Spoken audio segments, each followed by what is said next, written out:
ṣàdédé ni mo gbọ́ tí bàtà ń ro kólákólá tágogo ń dún kógókógó tí ìránṣẹ́ kẹ̀rẹ́ ń dún ṣẹ́ṣẹ́ṣẹ́. mo ní bírú èyí bá ti ń ṣẹlẹ̀ níbì kan nílẹ̀ Yorùbá ó ti dá tọmọdé tàgbà lójú.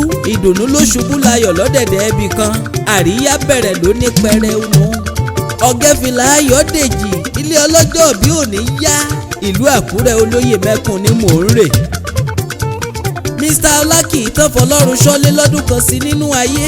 kì í ṣe nísà òkú, kì í ṣe lọ́gbà ẹ̀wọ̀n, kì í ṣe lórí ìdùbúlẹ̀ àìsàn rárá.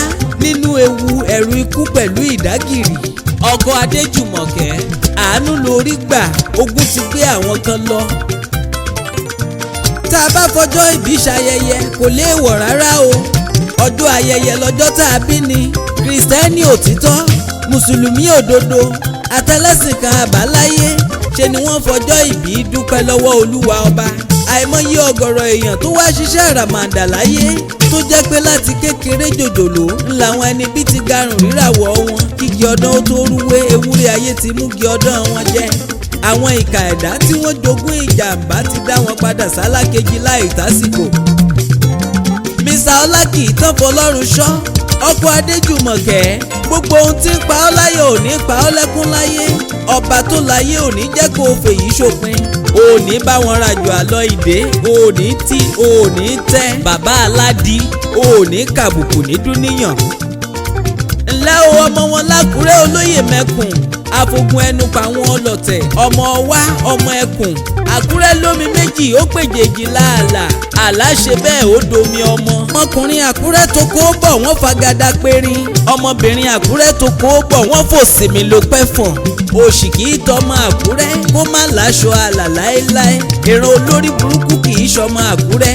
Ọlákìtàn Fọlọ́runṣọ́ orí rere ní tiẹ̀, orí rẹ̀ ò ní burú torórí edìyẹ ò ní burú kó fẹ̀yìn tiẹ̀ yé dúdú.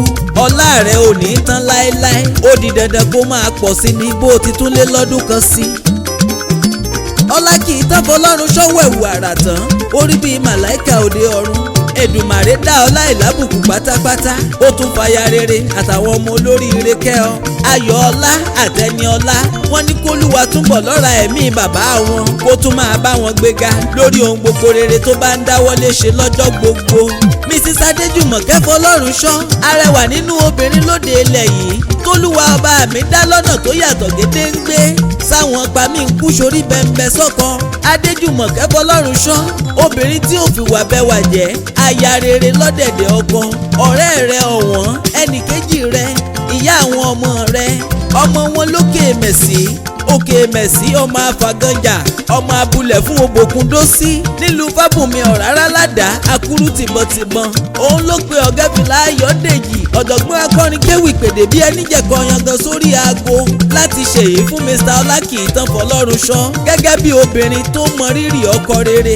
ó ní kọ́ba òkè má fi kúyà wọ́n ní wéréwéré kí wọ́n jọ gbó kí wọ́n jọ tọ́ kí wọ́n jọ dàgbàdàgbà kan tún máa fọ̀pá rìn. Mr. Ọlákìtàn Fọlọ́runṣọ́ ọba tó láyé òní jẹ́ kó o fèyí ṣòpin lókè èèpẹ̀.